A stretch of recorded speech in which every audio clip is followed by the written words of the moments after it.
Hello, I'm Keith Kreischer of the IoT M2M Council, or IMC, and we're here at the inaugural Embedded World North America in Austin, Texas. I'm joined by my good friend and colleague Stephen Payne of Giesecke+Devrient, or G&D as we know them. Stephen, welcome. Thank you very much for having us. Hey, it's the first North American event in the Embedded World portfolio. How's the show going? The show's been great, right? There's an excitement, I would say, in the air just because it is something new. It's a show that's driven to a little bit different audience than some of the shows that are here in North America. So a lot of excitement, a lot of traffic. We've had a great time so far. Highly technical audience, a lot of developers. I mean, it's a bit geeky, but that's a good thing.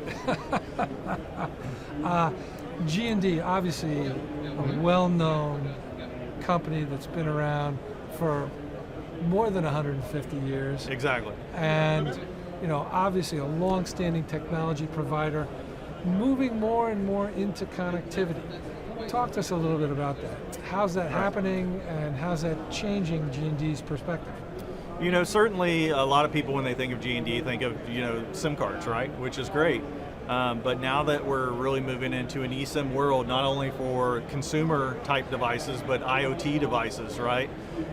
It's a completely different world, and the expanse of that ecosystem multiplies every day, right? So we were really excited this year to celebrate that we've already done over 200 million eSIM transactions. Oh wow! Okay. So lots eSIM of scale. Is here.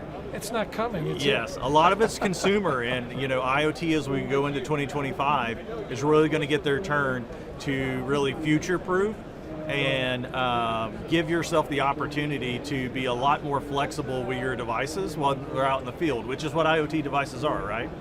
Right, absolutely. And by the way, thank you as well. G&D, one of our newest IMC Board of Governor companies. Thanks so much for your continued support of the group. How are you finding the group interaction? It's great, right? We have a lot of different individuals throughout our organization that stay involved so that we can really, contribute multiple things to the partnership that we're running here, right? So we're excited to be here and really looking forward to what it holds in the future. Great stuff.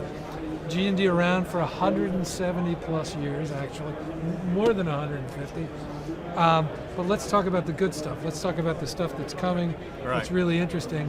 What's the outlook for 5G, and specifically in terms of private networks and RedCap? Talk to us about that. So we've seen in the wireless industry, that it's always a consumer-led evolution first, then you start getting into the IoT space. So going into 2025, you've got module manufacturers and networks that are now going to prepare themselves for RedCap. So your legacy LTE devices that, or your Cat 1 through Cat 18, right, they're going to start phasing out after 2030. So RedCap is what companies will be adopting to get into that 5G space for higher bandwidth, lower latency type of applications. So you've really got that life cycle of new devices being built and put out into the field. And alongside that are two exciting things. One would be, the SGP32 standard for eSIM, which gives those device makers multiple options as far as connectivity flexibility.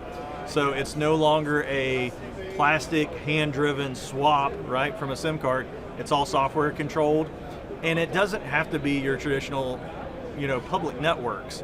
Private networks are really starting to take off, not whether it's manufacturing, campus, even in the supply chain, right? We've seen multiple ports that are building their own private networks for secure supply chain. So the interesting part about eSIM is the capability to put a device out into the field, and it can be on a public cellular network today.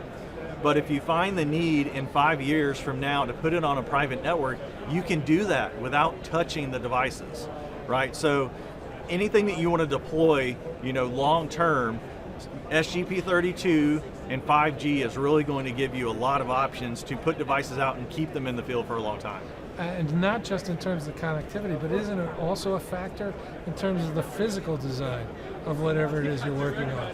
Taking up less space, allowing designers that much more freedom. Yeah, I mean, you've got your traditional, form factors of SIMs that you can do eSIM on, and the path forward over the next 3, 4, 5 years will be, how do I get to an iSIM, right, where you're really just putting an operating system on your cellular module to do that communication, right? So there is some lower cost in your BOM, a little less complexity in your parts, but there are some complexities around memory usage and use cases of how many profiles and networks do I need to future-proof myself for. So what we're finding is every solution's a little different, so you've really got to dig into how customers want to connect their devices. Right. Moving to 30,000 feet now, IoT's connecting lives around the world.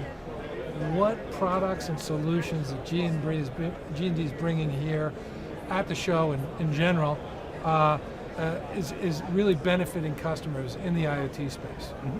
Yeah, absolutely. I think the additional benefits we're trying to bring is not only are we bringing new technology solutions, but we're taking existing solutions and making them more eco-friendly, right? So a lot of the SIM cards that you see, traditional devices that still require a plastic SIM, we've created new eco SIMs, right? So they're sustainable type devices, right?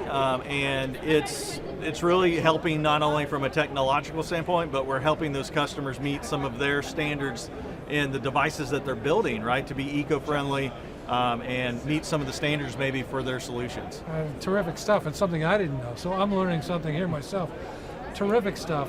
And you're hearing about that? I mean, is that something that's on people's front of mind here at the show? I mean, yeah, I think this show really brings together a lot of different types of minds that are focused on building a solution, and they're looking at it from a high level and how it affects their customers and what their customers want to buy, how it affects what their company wants to build, and certainly it's a thought process that they're going through as they go through testing and purchasing of any sort of good or service.